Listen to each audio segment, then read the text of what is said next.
പ്രധാനമന്ത്രി നരേന്ദ്രമോദി സർക്കാരിന്റെ ഭരണത്തിന് കീഴിൽ രാജ്യത്തിന്റെ പ്രതിരോധ മേഖല കൂടുതൽ കരുത്താർജിച്ചു. കഴിഞ്ഞ 11 വർഷത്തെ സദ്ഭരണത്തിലൂടെ പ്രതിരോധ മേഖലയിലെ നവീകരണം, തദ്ദേശീയ സംവിധാനം എന്നിവയിൽ രാജ്യം ശക്തവും സുരക്ഷിതവും സ്വാശ്രയവുമായ ഒരു ഭാവി കെട്ടിപ്പടുക്കുകയാണ്.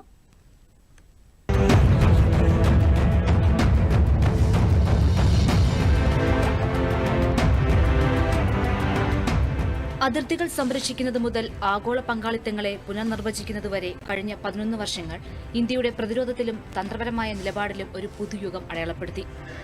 സായുധ സേനകളെ ശാക്തീകരിക്കുന്നതിനും തദ്ദേശീയ പ്രതിരോധ വ്യവസായങ്ങളെ ഉത്തേജിപ്പിക്കുന്നതിനും പ്രധാനമന്ത്രി നരേന്ദ്രമോദിയുടെ നേതൃത്വത്തിൽ കഴിഞ്ഞുവെന്നതാണ് രാജ്യത്തെ സുരക്ഷാ മേഖലയിലെ പ്രധാന നേട്ടം. ജനങ്ങളുടെ സുരക്ഷയ്ക്കായി പ്രതിബദ്ധതയോടെ കര, നാവിക, വ്യോമ മേഖലയിൽ രാജ്യം ശക്തിയാർജിച്ചു.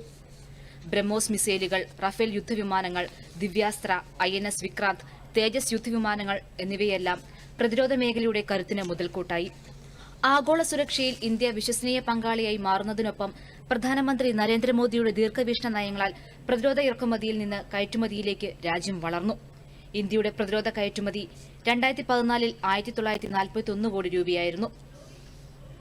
എന്നാൽ 2024 ആയപ്പോഴേക്കും കയറ്റുമതി 23,662 കോടി രൂപയിലെത്തിയത് പ്രതിരോധ മേഖലയുടെ പരിവർത്തനാത്മക മാറ്റത്തിന് ഉദാഹരണമാണ്.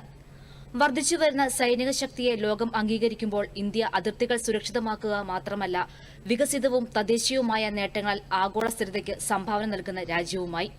ഇന്ത്യയെ ആക്രമിച്ചവരോടുള്ള പ്രതികരണവും വളരെ വേഗത്തിലായിരുന്നു.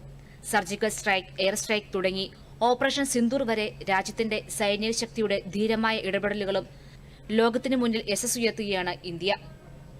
ഓപ്പറേഷൻ ഗംഗ, ഓപ്പറേഷൻ കാവേരി തുടങ്ങിയവ ആഗോള സംഘർഷ സമയത്തെ ഇന്ത്യയുടെ നിർണായക ഇടപെടലുകൾ ആയിരുന്നു. പ്രതിരോധ മേഖലയിലെ ഓരോ പരിഷ്കാരങ്ങളിലൂടെയും തദ്ദേശീയ സുരക്ഷാ സംവിധാനത്തിലൂടെയും ഇന്ത്യ ശക്തവും സ്വാശ്രയവുമായ ഒരു ഭാവി കെട്ടിപ്പടുക്കുകയാണ്. News desk, Doordarshan.